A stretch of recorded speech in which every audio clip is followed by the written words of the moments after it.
Assalamualaikum adik-adik. Mari bersama-sama ikut Ustazah kita baca surah Al-Falaq.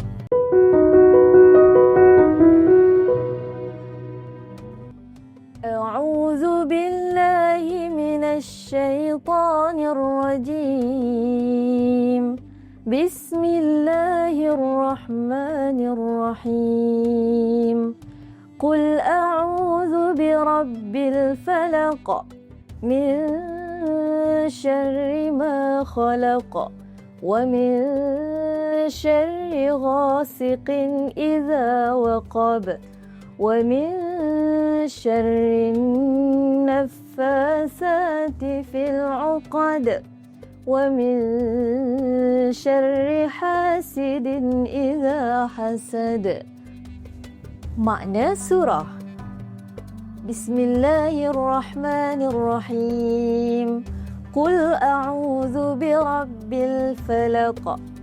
Katakanlah, wahai Muhammad, aku berlindung kepada Allah, Tuhan yang menciptakan sekalian makhluk. Min syarri ma khalaq. Dari bencana makhluk-makhluk yang ia ciptakan. Wa min syarri ghasiqin idza waqab. Dan dari bahaya gelap apabila ia masuk. Wa min syarrin naffasati fil 'uqad.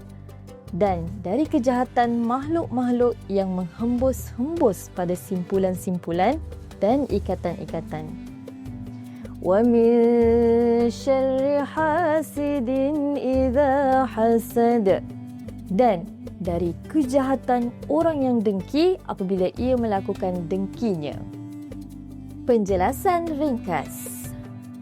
Adik-adik, surah Al-Falaq bermaksud cahaya waktu subuh atau seluruh makhluk dalam bahasa Arab. Kedua-dua pengertian ini sesuai dengan ayat-ayat di dalam surah Al-Falaq. Surah ini merupakan salah satu daripada surah Makkiyah yang mengandungi perintah agar memohon perlindungan kepada Allah Subhanahu wa taala daripada segala keburukan yang tersembunyi. Pada akhir ayat surah ini ia menceritakan berkaitan hasad. Apa itu hasad adik-adik? Hasad adalah bercita-cita untuk menghilangkan nikmat yang ada pada orang lain agar berpindah kepada dirinya ataupun tidak. Akhirnya, Allah menutup surah ini dengan hasad sebagai peringatan bahayanya perkara ini kepada hasad adalah seperti memusuhi nikmat Allah Subhanahu Wa Taala. Jadi adik-adik, surah Al-Falaq ini amat baik jika kita amalkan dalam kehidupan seharian kita sebagai ayat pelindung dari segala penjuru kejahatan, insya-Allah. Sekian dari Ustazah untuk pembelajaran hari ini. Kita jumpa lagi untuk pembelajaran yang seterusnya ya. Assalamualaikum. Bye.